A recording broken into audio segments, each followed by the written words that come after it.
Selamat kepada Joe Biden sebagai POTUS. Sehubungan dengan jabatan strategis dan penting tersebut, kita harus baca dan antisipasi apa yang dilakukan dalam masa jabatannya setelah menjadi Presiden Amerika ke-46 semenjak dilantik nanti 20 Januari 2021. Kita harus bisa menjawab apa efeknya untuk dunia, apa pengaruhnya untuk Indonesia, dan bagaimana negara Amerika ke depan memainkan dunia. Saya selaku pendukung Trump, juga sebagai sesama anti-globalis dan anti-komunis, harus mengakui perjuangan Trump selesai. Namun, konsep bernegara Trump tetap menjadi salah satu acuan saya bernegara yang memilih alasan atau aliran patriotik nasionalis. Sebagaimana semua sahabat pasti tahu, ke depan saya pasti tetap anti-globalis, anti-kapitalis elitis, dan anti-komunis. Prinsip ini akan saya terus pegang walaupun hanya sendirian. Itulah sikap bernegara saya. Sekedar mengingat informasi yang lainnya lagi. Dalam hal pilihan politik, maka strategi Bernie Sanders, kader Partai Demokrat yang kalah oleh Biden dalam pemilihan Partai Demokrat, adalah kebijakan dalam negerinya yang saya sangat suka. Jadi, dalam Mardigo Nation, kebijakan luar negerinya ala Trump patriotik nasionalis yang akan kita ambil. Dalam kebijakan dalam negeri, MMT-nya ala Bernie Sanders yang kita ambil. Kembali ke Joe Biden sebagai Presiden Amerika. Maka, seperti halnya manusia yang punya pengalaman bernegara yang panjang, jabatan strategis itu bukan menteri yang akan dipilih dahulu, tetapi jabatan siapa pemimpin lembaga intelijen dan pertahanan seperti NSC, FBI, DIA,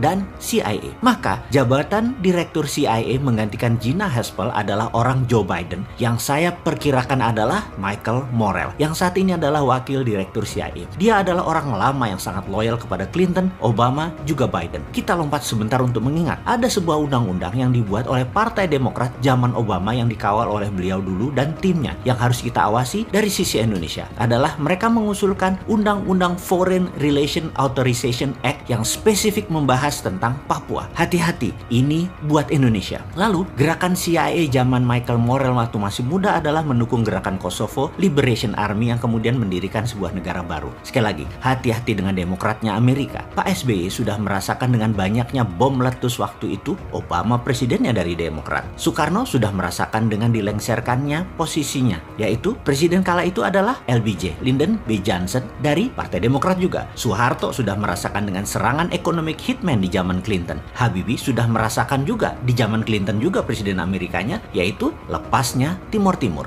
Operasi CIA selalu dimainkan oleh mereka Partai Demokrat. Gerakan insurgensi adalah ciri dari mereka. Kalau Partai Republik perangnya di permukaan, Partai Demokrat warfare-nya pakai CIA operation dan shadow. Saya jadi takut urusan Papua. Itu saja. Kalau sama Trump, saya nggak takut Indonesia bakal belah karena bukan targetnya Trump. Trump musuhnya Tiongkok dalam hal dagang dan ideologi demokrasi Amerika versus komunisme juga dengan Tiongkok. Namun Demokrat beda game plan mereka. Mudah-mudahan data saya ini adalah data lama, bukan data masa depan. Namun sebagai seorang yang menganalisa belasan tahun diajarkannya adalah pakai threat analysis. Maka data lama, kebiasaan lama seseorang selalu dipertimbangkan sebagai bahan pembanding di dalam saya menganalisa threat analysis. Kita buka strategi Madam Secretary Hillary Clinton yang terkenal dengan perkataannya pivot to Asia. Ini akan menjadikan perebutan sumber daya alam ke arah Asia. Front Timur Tengah untuk energi, minyak dan gas bumi, dan Asia Tenggara untuk sumber daya alam mineral seperti baterai dan lain sebagainya. Maka apa yang Tiongkok lakukan di Indonesia akan juga diikuti oleh Amerika. Di mana zaman Trump, ground floor-nya adalah di negara masing-masing. Tiongkok, Amerika dengan perang dagang. Zaman Biden yang diperebutkan adalah sumber daya alam yang ground floor-nya